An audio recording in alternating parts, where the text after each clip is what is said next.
You ever wonder why you can't stop going back to it? Why no matter how many times you say, "This is the last time," you still find yourself doing it again? Lust doesn't just hit you when you're weak. It makes you weak. It drains your confidence, your drive, your discipline. And the worst part? You think you're the only one dealing with it, but you're not. And the Bible actually tells you that straight up. This one verse, it's going to change how you see the fight, and it might be the thing that finally helps you win. If you don't know me already, I am Knight's Wisdom. And my goal with this channel is to help you go from a gooning loser to a real, God-fearing man who ends up becoming a great husband and a great father. Lust feels isolating, like you're the only one stuck in this cycle. It's that heavy, secret weight you carry that no one else sees. You walk around during the day like everything's fine, but at night or when you're alone, it creeps in again. And every time you give in, that shame hits you like a punch to the chest. You tell yourself, "Why am I like this? Why can't I stop? Why does it feel like everyone else has control except me?" You start thinking you're broken, that you're different, that there's something seriously wrong with you. And that lie, it's dangerous. Because the more you believe it, the more you isolate, the more you keep it in the dark. And anything left in the dark just grows stronger. But Corinthians 10:13 absolutely destroys that lie. No temptation has overtaken you except what is common to mankind. Common. That word changes everything. You're not alone. You're not weird. You're not the exception. This is something all men have faced. This is something people don't talk about because of shame. But the truth is, this is part of the fight that comes with being a man. You're not some lost cause because you've struggled with lust. You're not unholy because you felt tempted. You're not less spiritual because your thoughts aren't always clean. This is a human struggle, one that has existed since the beginning of time. And the moment you realize that, you start to take your power back. Because now it's not just you hiding in your room thinking you're some failure. You start seeing that other strong men have fought this too. And some of them beat it. Some of them are still fighting. And you can fight too. You can stand beside them, not behind them in shame. You're not disqualified. You're not defeated. You're in the same battle. And that means you're not out of the game. You're in it. And here's the thing, when you bring this fight into the light, when you stop pretending you're the only one and start walking like you're part of a brotherhood of men who are choosing discipline, who are choosing purpose over pleasure, who are tired of being controlled by urges, you gain momentum. You start thinking differently. You stop letting shame define you and start letting truth lead you. This temptation, it's not who you are. It's just something you face. And you're not facing it alone. You never were. And just quickly, if you struggle on this path or just want to speed up the progress, go click the first link in the description and check out my store. You can buy my ebook on NoFap, my ebook on masculinity, or join my private community where you can talk to me personally or other like-minded men to help you on this journey, and also get both of the ebooks. But now, let's continue. Go check it out for more info. When you're in the middle of that battle, when lust feels like it's about to take you down again, it's easy to feel like God's nowhere around. You look at your life, you see the choices you've made, and you start thinking, why would God care about this? Why would he want to help me with this thing that I keep messing up over and over? That's the enemy's voice whispering to you. It's the lie that says God is distant, that he's disappointed, that he's left you to fight alone. But that's not the truth. The truth is, God is faithful, and he's been faithful to you in this exact moment, in this exact struggle, and he will be faithful to the end. He hasn't abandoned you. When it feels like you're at your lowest, that's when God's presence is closest. He knows the struggle because he's not some far-off deity who has no idea what it's like to be tempted. Jesus was tempted in every way that we are. Hebrews 4:15. He's been there, he's felt it, and he didn't come down to earth to sit on a throne and judge you from a distance. He came down to walk with you, to fight with you, and to help you rise above what's trying to pull you under. When you feel weak, when the temptation feels overwhelming, he's not standing back, arms crossed, saying, "Know better, number." He's standing right there beside you, saying, "I've got you. Let's fight this together." You're not weak because you're struggling. You're human. And God, in his faithfulness, gives you the strength you need, not just to survive the temptation, but to overcome it. But overcoming doesn't mean doing it perfectly. It means trusting in his help. It means leaning into his grace. Even when you slip, even when you fail again, God's faithfulness isn't shaken by your mistake. He's not surprised by your humanity. He knew you'd fall, and he still chose to love you. He still chose to be with you, to walk you through it. So, when you fall, don't let that voice of guilt tell you God's mad at you. That's the enemy speaking. God isn't mad. He's not disappointed. He's there, extending grace, saying, let's get back up together.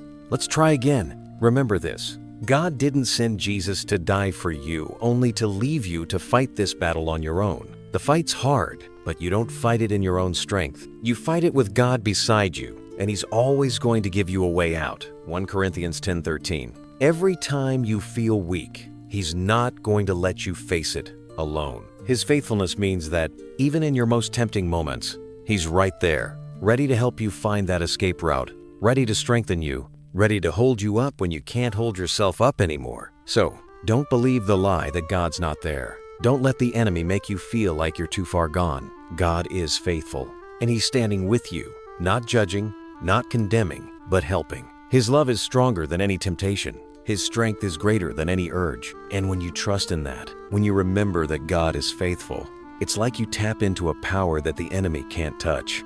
You're not in this alone, and you never will be. When temptation hits, it can feel like it's too much, like you're standing on the edge of a cliff, and one wrong move is going to send you plummeting. The pressure builds up, your mind races, and you start thinking, I can't take this anymore. I'm not strong enough. I've tried and failed so many times.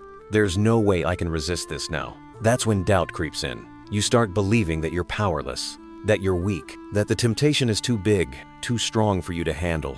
But here's the thing. God doesn't say you're going to be tempted and then just leave you to figure it out. He says He won't let you be tempted beyond what you can bear. That's not just a comfort, that's a promise. That means that no matter how hard it feels, no matter how strong the temptation is, you are strong enough to face it. It's like God has already placed something deep inside of you, a strength that you might not even realize is there. It's the same strength that's gotten you through every challenge, every hard time, every obstacle up until now. It's the strength that, even in your weakest moments, can rise up and push you through. You've got more power inside you than you realize. And it's not your own power, it's God's power. When you're facing temptation, the enemy wants you to feel like it's all on you. He wants you to believe you're weak and you'll never win. But the truth is, when you trust in God, when you call on His strength, He's right there to remind you that you've got what it takes. It might feel like you're on the edge, like the pressure's about to break you, but that's when God steps in and says, I've built you for this. You're not going to fall. You're stronger than you think. And here's what's incredible about that strength. It doesn't always look like the world's definition of strength. It doesn't always mean you're never tempted or that you never struggle. It means that even when you face those things, you have the power to choose. You have the power to resist. You have the strength to stand up and say, no, I'm not giving into this. Not today.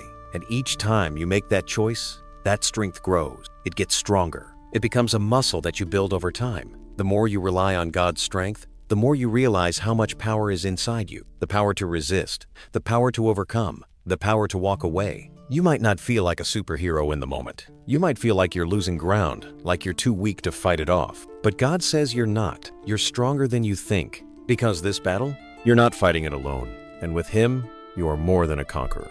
Every time you think you can't do it, remember that God has already placed a strength inside you that's more than enough. When it feels like you can't handle it, that's the moment when you're actually stronger than you've ever been. Because in that weakness, you're leaning on God's strength, and that's the greatest power you can tap into. You're not weak. You're not powerless. You're stronger than you think, and the enemy knows it, which is why he's trying so hard to make you doubt it. Don't buy into the lie. Stand tall, take a deep breath, and keep fighting. Because inside you is a strength that's going to carry you through this. You've got what it takes. When you're standing face to face with temptation, when it feels like the urge is too strong, it's easy to think there's no way out. The mind races, your heart starts pounding, and all you can see is the immediate desire. It feels like you're trapped in that moment, like you're stuck, and the only way to feel relief is to give in. You might tell yourself, I've tried everything, I've prayed, I've done the right things, and yet here I am again. There's no way out of this. I'm stuck. But that's where the lie is. The truth is, there is always a way out, and it might not always be easy, but it's there every single time. The Bible promises that God will not let you be tempted beyond what you can bear. And along with that promise, He always leaves a way to escape, a door you can walk through. It's not always going to be obvious. It might not always be comfortable. It might feel like you're facing a mountain and there's no path around it, but trust me, there is always a door, and it's waiting for you to take it. Sometimes, that way out is as simple as turning off your phone, as simple as putting it down, walking away, and creating some distance between you and the temptation. Maybe it's stepping outside, taking a walk, feeling the fresh air, and resetting. Sometimes it's as straightforward as praying, literally stopping in the moment and calling on God for help. You'd be surprised how much strength can come when you pause and remember that you don't have to fight this alone. Other times, that escape might be in calling a friend, someone you trust who can remind you of your purpose, who can pull you out of that moment and into a space of accountability. It might be going to the gym, hitting a workout, getting your body moving to reset your mind. The point is, the way out isn't always going to be easy, and it's not always going to be a straight line, but it is there, and it's always available. God doesn't let you sit there and suffer with no way out. There's always a moment, a split second, when you can make a choice. And in that moment, you have power. You have the power to turn away, to walk away, to choose something better, something that will honor who you truly are and who God is calling you to be. It's so easy to feel like you're stuck in that moment, like giving in is your only option. But in every temptation, there's a split second where the door opens, where the choice to walk away is still in your hands. It might not feel easy. It might not feel like the escape is immediate. But every time you choose to take that exit, every time you make the decision to not give in, you're building muscle. You're strengthening that ability to resist. You're strengthening your faith and your trust that God's always got you, that He'll always give you the strength and the opportunity to get away from it. The key is in recognizing that the way out is always there. Sometimes it's not about willpower. It's about recognizing the exit when it comes. And even if you miss it once, don't beat yourself up. The next time, the next moment, that door is still open, and God's going to help you find it. You're not trapped. You're not stuck. You're never beyond redemption. Hopefully you learned something. Go check out the store with the first link in the description. Like, subscribe, and I'll see you here soon.